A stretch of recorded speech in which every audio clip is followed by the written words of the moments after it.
ایک بزرگ تھے، وہ گلی سے گزر رہے تھے۔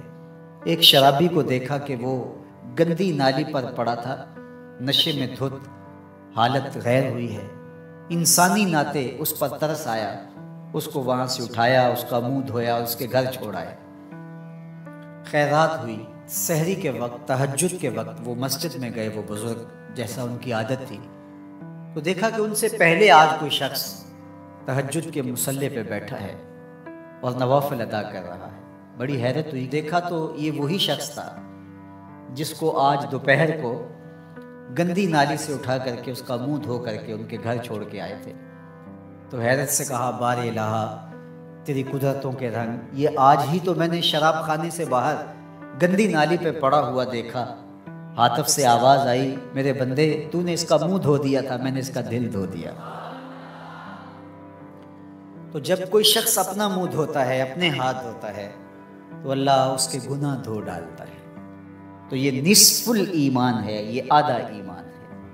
ہمارے دین نے ہمیں صفائی کا، ستھرائی کا، پاکیزگی کا، عفت کا، پاک دامنی کا حکم دیا ہے۔ اگر آپ مجھ سے پوچھیں کہ اسلام کا دوسرا نام کیا ہے، تو میں کہوں گا اسلام کا دوسرا نام دین طہارت ہے۔ علماء نے لکھا کہ ایک طہارت معنوی ہوتی ہے، ایک طہارت حسی ہوتی ہے۔ ہمارا دین متقاضی ہے اس بات کا کہ ہمارا دل شرک سے، کفر سے پاک ہو، ہمارا دماغ غرور سے، تکبر سے، اور ہمارا عمل ریا سے، ہمارا دل تصنع سے، بناوٹ سے، حقد، کینے اور بغض اور نفرتوں سے پاک ہو۔ مانوی نجاست سے ہم اپنے آپ کو پاک کریں۔ اسی طرح ہم ہر طرح کے حدث سے اپنے آپ کو پاک کریں، حد سے اصغر ہو یا حد سے اکبر۔ وضو سے رہیں، وضو پر وضو کرنا مستحب ہے اور یہ قربت الہی کا ذریعہ ہے، اور ہر وضو کے ساتھ مسواک کرنا مستحب ہے، اور اگر مسواک نہیں ہے تو آپ انگلی کے ساتھ اپنے دانتوں کو صاف کریں۔ غسل واجب ہو وہ تو کرنا ہی کرنا ہے، لیکن روزانہ کی بنیاد پہ صفائی حاصل کرنے کے لیے غسل کیا جائے مستحب ہے۔ نماز کے لیے آپ کے لباس کا صاف ہونا بھی شرط ہے، آپ کے جسم کا پاک ہونا بھی شرط ہے، حد سے اکبر اور حد سے اصغر سے پاک ہونا بھی شرط ہے، اور جہاں کھڑے ہو کے نماز پڑھ رہے ہیں اس جگہ کا پاک ہونا بھی شرط ہے۔ مجھے بتائیے کوئی ایسا پاکیزہ دین آپ نے دیکھا ہے؟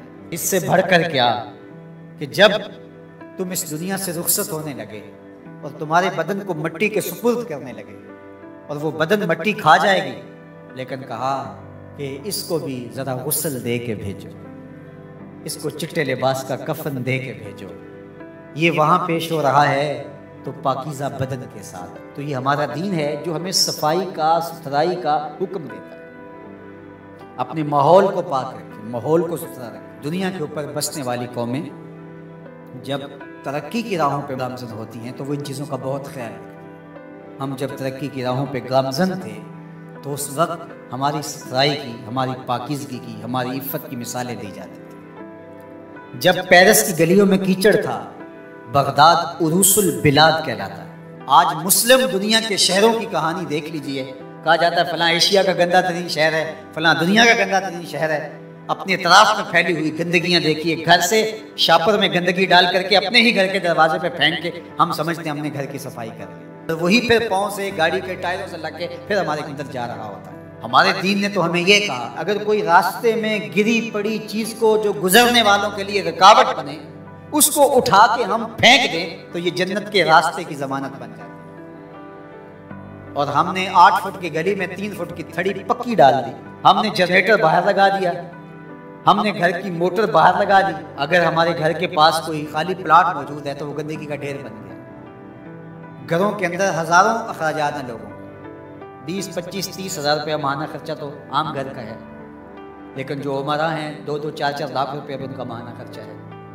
تو جہاں اتنا خرچہ ہر بندہ اپنے گھر میں کر رہا ہے، تو صرف 1-1 ہزار روپیہ ڈال کر کے اپنی گلی کی صفائی کا اہتمام نہیں کر سکتا، اپنے چھوٹے سے محلے کی صفائی کا اہتمام نہیں کر سکتا۔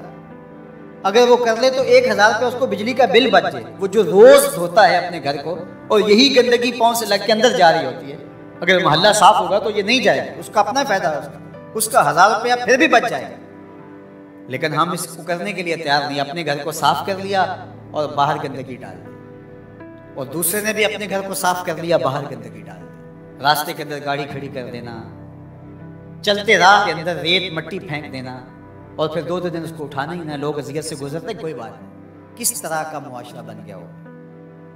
کس طرح بندہ گوارا کرتا ہے کہ اس نے سڑک پہ موٹر سائیکل کھڑی کی ہوئی ہے اور پیچھے ٹریفک رکی ہوئی ہے، اور وہ مزے سے جو ہے وہ اندر سے کلفی لے رہا ہے، کوئی اور چیز لے رہا ہے، اور لوگ ہارن بجا رہے ہیں، اور کہتا ہے بیٹھ جاؤ تنوا کے لگی ہے، وہ کہتے ہیں جی اس نے بھی تو روکا ہوا تھا، مجھے کیا ہے؟ عجیب کہانی ہے بھائی، کیا یہ ایک مسلمان کا طریقہ ہے؟ یہ تو ایک اچھے انسان کا طریقہ بھی نہیں۔ مسلمان تو اس سے اوپر والے درجے کا شخص ہوتا ہے۔ اچھا انسان ہونا بہت بڑی بات ہے، اچھا مسلمان ہونا تو اس سے بڑی بات ہے۔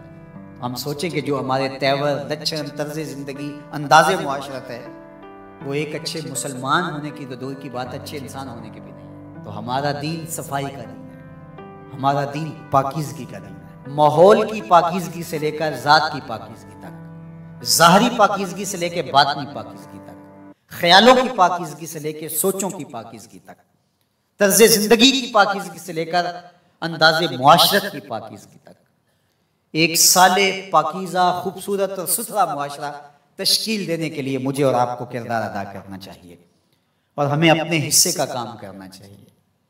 چیزوں میں ترتب ہو، خوبصورتی ہو، نظم ہو، اور کسی کے لیے قذر کا، تکلیف کا، نقصان کا، پریشانی کا سبب اور ذریعہ نہ بنے۔